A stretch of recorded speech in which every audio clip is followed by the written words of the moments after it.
Yeah, my name is Len Colbong. Um, I'm the son of Noel Colbong and Maureen Corbett, nee Corbett. Um, my father's a Wilman Balladong. Um, Bingerup.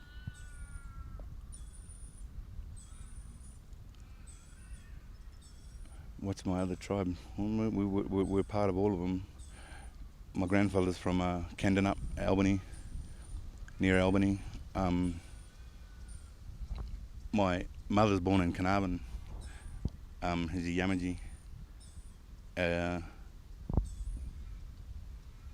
her mother was her grandmother was a Malaysian from Malay. She was Malay, and growing up, my mum and her brothers and sisters lived down the river with the rest of the Asians and the half descendant, half breeds, and the full bloods and all the other black fellas was all out in the village, out in the community. They were separated and segregated, as we all know. Um, yeah, my mum grew up speaking Malay, learning Malay, and so the authorities wouldn't step in and take the children away. My dad was born in Narrogin on the reserve in Narrogin.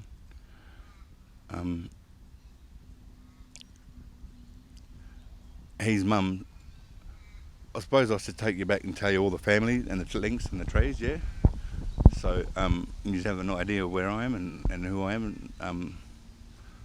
My grandmother is Esther Parfitt. She was married to Lindsay Colbong, my grandfather. I know my grandmother's mother was named as Lottie Humes, and her mother was named Ada Bennell, who's born in Kings Park, where we're sitting. Who was married to John Munger, Lake Munger in Glendalough. That's my connection to the Swan River, to the Derbil Yerrigan. That's who I am. I suppose they'd call it a traditional owner, in white man's terms. Yeah. There was a lot of division created, like we was talking about before, and we'll speak about it again. Is with the Bennell mob. My great grandmother had, I think, 17 or something brothers and sisters, and the majority of them were born up here. And all the Nyungar families that descend from them are pretty much all the Nyungar families that we know and hear of today. That goes back to colonisation in 1829 and pre-colonisation, I suppose. As an Aboriginal man and as the Aboriginal culture, knowledge was passed down through word of mouth. There's only oral history. To the middle. Yeah, so there's the oral history there, and it's gone back to hearsay, she say, and all that stuff, and getting brainwashed, I suppose, with genocide and everything else that's been forced upon us. We only know what we were learnt, what we taught. I was fortunate enough to have come from a proud, strong family who fought for their rights, who wouldn't tolerate it. They got into trouble. They had their children taken away. When they colonised here, I think it went back to Jack Parfitt, I think, where they had dealings with A.O. Neville, I believe. I think Auntie Marg Colbong and Uncle Darryl Kickett and that, they came together and wrote a book and did a lot of research in regards to that stuff. through the state archives, and there's a lot of things that information and knowledge that hasn't been given to us by the Commonwealth and the Crown.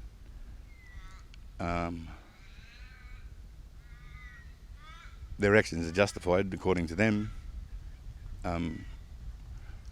Like I was speaking about the information that I was asking for in regards to being in prison and getting the young fellas' family trees sent out. All the Nyungar names were on those family trees, and a lot of them young Nyungar men were sad and ashamed, and I knew it and I felt it when I seen it in their eyes, and I felt it in their heart. And all I could say to them was, it's not your fault, because your parents didn't know, and their parents were taken away, and they were moved to other places, and their identity was lost, because I knew in my heart that they already had children to family, and I suppose that's how it was when they had the different tribes and around, with Wajak and Baladong and Ewart and all these other tribes. Depending on how you want to look at it and how you see the history, and whether you want to revert back to the Bible or whatever it is, there was Christianity forced upon my people and religion, and the Catholic churches, I suppose. It wasn't I suppose, it was the Catholic churches that aided and abetted the Crown when it come to taking children away and trying to civilise them. A lot of our history lies in the early pioneers, the early white settlers that are here too, and I was taught, and like I said, I was fortunate enough to. My father was a Vietnam veteran. He died from Agent Orange. He was a forward scout in Vietnam, and as a young fellow, this is what I knew growing up, was that he'd have to do the body count, and after a while, some of the young fellas that he was killing, they were young boys, young men, and it started having an impact on him and it started to affect him. And as a young boy, I knew this story, and it was common knowledge to me, but not to most people. To this day, he wasn't recognised until after he died in 1996. They threatened to charge him with treason, and they chucked him in jail because he was given the Viet Cong a chance to escape. He'd spot them in their bunkers, and he knew they were there, and they put the blackfella up front, and he had the rest of his battalion 50 metres behind, 100 metres behind, going through a strange jungle. And he was giving them the opportunity to run. He'd spot them in their bunkers before they'd spot him, and he did that. And the sergeant and the major and the captain or whoever, they knew what he was doing, so they abused him, called him a black bastard and a nigger or whatever it was they said, and all he could do was say there was something wrong with his eyes, and he couldn't see, and they all knew he was a dead-eye dick with a gun, and he could shoot the head off a matchstick from 100 yards or whatever. But he had a conscience, and he had a heart, and he was fighting in a war that for his country, that we're doing pretty much taking his people away, he was taken away, he was stolen. My grandfather worked, and he looked after all the kids, and then was working in houses around Pingelly and Brooklyn and Narrogin. So they were all hard-working families, and they're not the only ones. There were a lot of them that were like that. But yet still the children were taken away because, according to the 1905 Act, they were incompetent and they didn't know how to look after their kids. So they were taken away, and I think we know where the story goes with that. there's a lot of underlying issues what a lot of people don't know about as well. My old man, he came back from Vietnam. They threatened to charge him with treason and considered him a traitor to his country. And they was going to charge him with a charge called brassing the monkey. The monkey being the Vietnamese. And when you brass it, you just, just brushing over their head, or you just, however you brass it, But that was a charge. It was an actual army charge of brassing the monkey. And he went to jail, and then he ended up coming back. Is it what do they call it? Dishonourable discharge or whatever it was. So they hadn't actually put anything into place, but they just sent him back. And I think that was in about 68, because the Brits and the Americans, they couldn't get into a certain area, and they sent the blackfellas in. They sent the crazy Aussies and the crazy New Zealanders in, and to do the job that they couldn't do. They like to start fights, but they couldn't finish them. But now they're the biggest. They've got the biggest army in the world, I suppose. But they're just bullies. They intimidate, and they make things happen, and they'll set you up. They'll do what it takes to make them look justified in their actions and what they do. A lot of people know that. A lot of people are scared because of what they've done in the past. A lot of the boys are scared to go back to jail today. I broke their laws. I wasn't a bad criminal. I've done some stupid shit. But I've also stood staunch, and I've stood proud. My dad, when he came back from Vietnam, he worked with Aboriginal Legal Service in the 70s. Meekatharra, Maluna, that way. In the early 80s, he was the CEO of Aboriginal Legal Service. And coming back down to Perth after working up there with Aboriginal Legal Service, all of his family, his nephews, his sisters, his brothers, they wanted Lenny Colbong to represent him, to represent them. So as a CEO, he was going from children's court to district court to magistrates court, representing his people and whoever else needed representation, until he was told he couldn't do that anymore. And after being told that, he thought, well, I'm the boss, I can do what I want, I'm the CEO, and if I want to represent my people, I'll do that. And they said, if you do that, you'll lose your job. So he quit. And started getting involved in Aboriginal politics. And he knew a lot of the law, and he travelled a lot, became like an ATSIC commissioner and that. But I think it was around 88, I think late 80s, mid 80s, they told us that he only had a couple of years to live. And so as a child in primary school, there was expectations of my dad dying, and he could die any day, and that was the message that was received, and that's what the message that was delivered. They did that.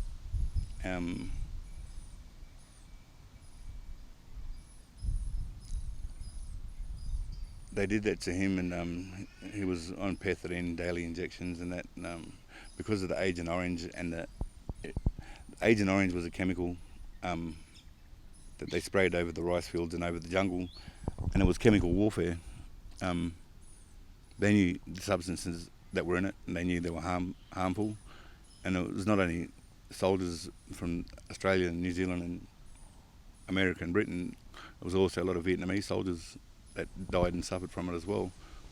But they used to spray that orange insecticide type thing over the hills and the mountains, over the rice paddock, and they used to, when it dried out, it was like God just tipped a big bottle of talcum powder over the hill. And yeah, that was the description that was given, and I remember I remember the stories and that. I'm my father's only son.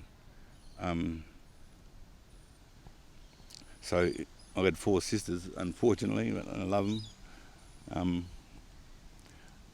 but we had an open door policy for all of our family, for all of our friends.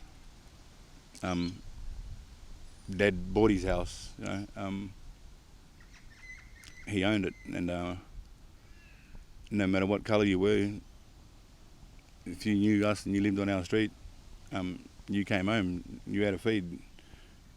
A lot of my family that especially the boys that kicked up, and when they played up and their mums and that couldn't handle them, they were sent home to dad, and I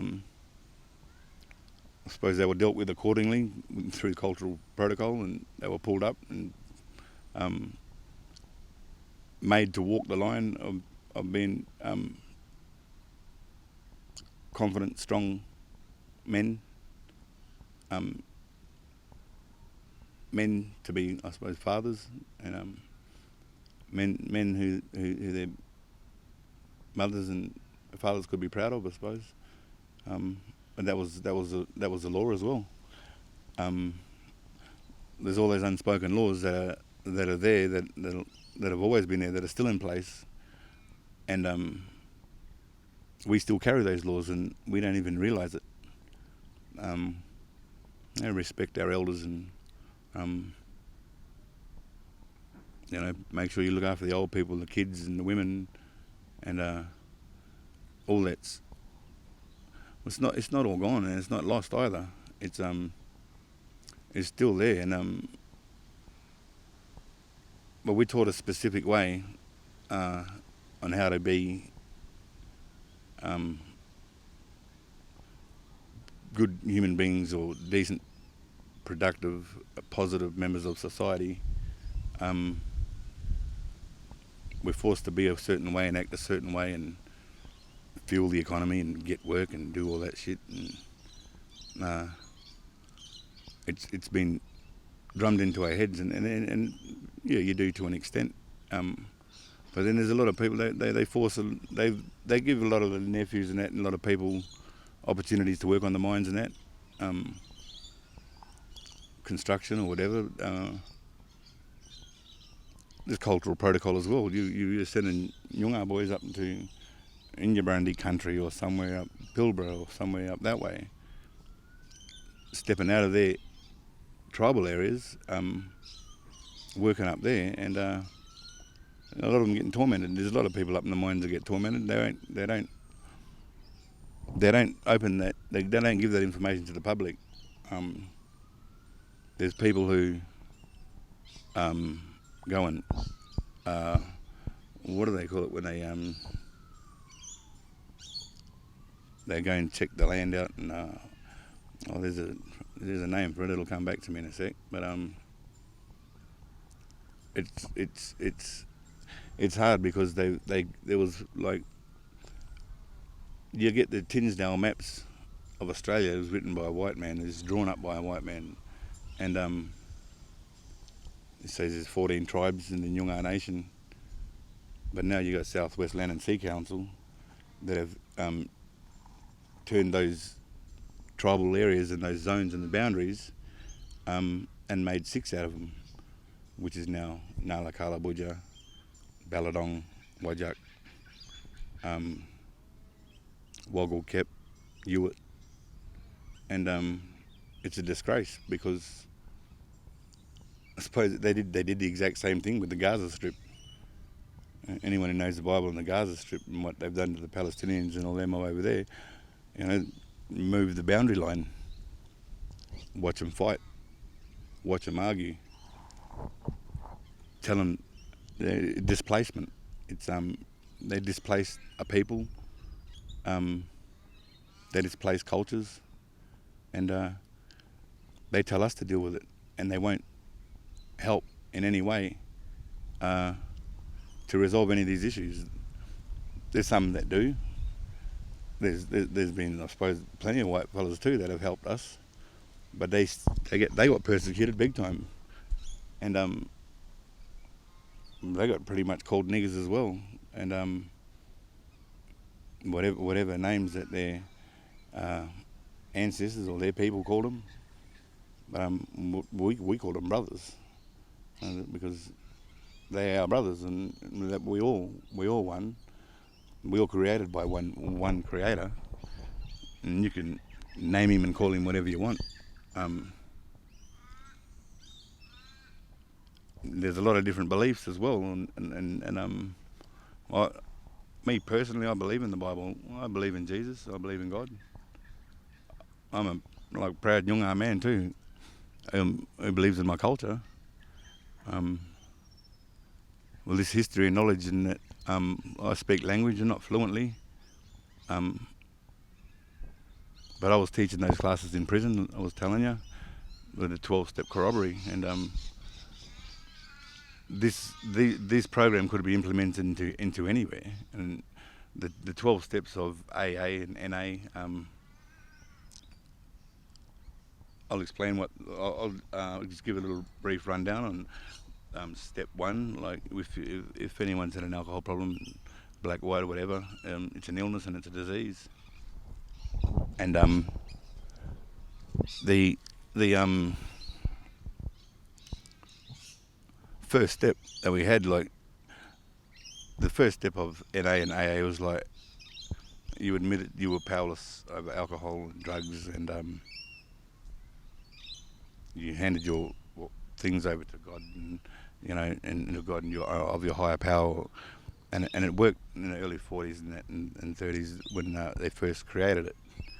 But then a lot of people were religious and weren't religious, and they didn't want to believe in a higher power such as God and Jesus, and they didn't believe in it.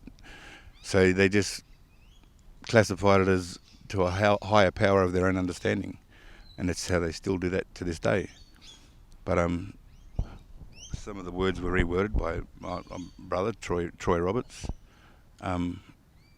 He developed this program and he showed me the 12 steps, and you admitted we were powerless over alcohol and drugs. When I read the first step, that's what it said, and then it said you've let down your cultural inheritance and you failed your ancestors. And in Casuarina prison, I read that and it blew my mind away, because I knew exactly what it meant. And he just showed me a little itinerary of what in class that they did and the topics that were taught, and it blew me away. I was amazed at it, with it, and this program can change the lives of Aboriginal people all across Australia. And it's not just Aboriginal people. The AA-NA program has been proven to do that with the rest of the society, for those that are willing and wanting to do that. This program, was developed by prisoners, for prisoners, by brothers, for our mob, for our ancestors, but for everyone as well, to an understanding of our spirituality and and what we are and what we stand for.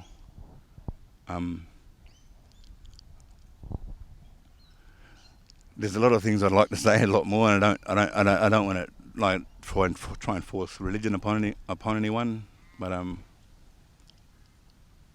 was baptised a Roman Catholic. In 2014 in prison, they said, who wants to get baptised as a Christian, and I did that. And but the more knowledge and the more research I done about the Bible and about other things, because that was the oldest things that were recorded, the more I learned about the Africans, the American Indians, the South Americans, Asians, everyone. The more history I learnt growing up, and it all to me now, it's a greater understanding, and there's a lot of research and a lot of reading that I've done, and a lot of people who I've spoken to, because I'll talk with anyone and I'll yarn with anyone, no matter who they are, where they're from. They could have a swastika on their forehead, a Nazi sign, and I'll still have a yarn with them, because that's who I am. I don't know why they did that. I don't think they know why they did that. Um, maybe it's belonging. Maybe it's because it's how they were brought up. Um, when you force something upon you, you don't have much of a say, whether you're black, white, or whatever. Uh, you're taught a certain way. Just monkey see, monkey do. So, um, I know when I'm dealing with racist people, and I just talk, and it's who I am. I'll allow for them to have their say and speak their mind. And to me, it's an education lesson for them, because if they want to listen, and some of them listen, some of them don't know. And it's knowledge that should be general knowledge to the population, because we're only babies. Like it's 2021. Right? In 5 years, it's going to be the 200-year anniversary for Albany. And in 2029, it's going to be the 200-year anniversary for the Swan River Colony. Captain Cook never come to WA. He stayed over there in Sydney. He sent his third and fourth in charge. Captain Sterling in Flinders, or is it Sterling and Fremantle, Captain Fremantle. John Septimus Rowe, who's my great-great-great-grandfather. Rowe Highway. He's got a building down there in Adelaide Terrace, which I go to every second Wednesday, with a group, Thrive, that go into the prisons and run Christian courses. But now they've employed 20 or 30 young Aboriginal men and white men, and even young girls from Bandiup, and they're given the opportunity to work and build construction in the city.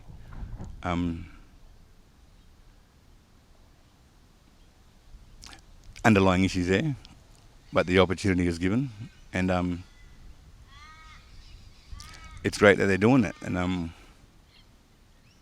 like I said, whatever you want to call that dude up there, there's only one of them, and he did make us all equal, but other people thought that we weren't equal, and they thought that they were better, and they thought people were beneath them, and there were different cultures, and there were different ways, and different aspects. I mean, John Munger, and I'm pretty sure they'll have it in the archives, and they have it on record, what was Queen Elizabeth's mum's name? Do you know that? Anyway, her mother, I think it was Queen Adelaide or Queen Victoria. Mary. Mary. Oh. Well, John Munger was first cousin with that queen. So there's our royal blood there. It runs back to Manchester or Liverpool or wherever they are in England, wherever they got their big castle. We're royalty over there, and we're royalty here. There's no way in the world they'll admit it. We'd have to steal a bit of Harry's hair or something, or Charlie's or someone. But I'm confident in saying that we're related blood with the same DNA, with a bit of Italian, and Malaysian, and whatever else. I'm classified as a half caste through their way. On my mum's birth certificate, they said that she was 1/16th Aboriginal. I'm Nyunga Yamaji. I've got a bit of white blood, a bit of other blood in me, but I'm blackfella. And it's harder, especially with us mob down here being Nyungas, and people who live in populated areas along the river systems around Australia. We get frowned upon by people in society because we're not full-blood Aboriginals. Because we're not them, or we're not them. So who do they classify us as? Oh, you're not a full Aboriginal, and I get it. I still get it today, and I just tell you're a peanut. Well, that's who I am. I identify as me, and I'm a Nyunga, a Yamaji. There's other places I can trace them back to. There's stories there even where the Colbong mob come from. Billy Colbong. They massacred his tribe when he was a little kid, King Billy, my great-grandfather. And that was from Warburton.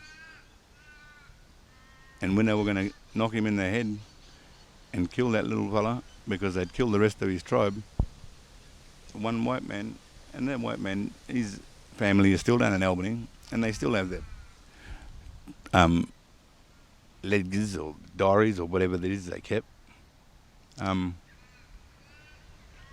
It was brought down from Warburton, like a Colbong mob. Colbongs, that's where they originally come from. You know, my grandfather, Donald Corbett, from Busselton, like they go back to Ngilgi. His mother, South Australia, across the Nullarbor, you know, only Laverton. So, there is a lot of knowledge that was passed down and given to us. Some people may agree with some of the things that I'm saying, some people may not. I'm going on by word of mouth, you know. What I know and what I feel in my heart is right. If people disagree with it, educate me. Tell me something I don't know. But I'll stand proud and I'll stand strong. I'll never deny who I am. I'll never deny any side, I suppose. The white and the black. And if when I say yellow and add all those other little colours in between, it's just a label. And people label people and people label things, and I suppose deep down, you know, in whoever you identify as is who you are and what you know. The drink, is it up?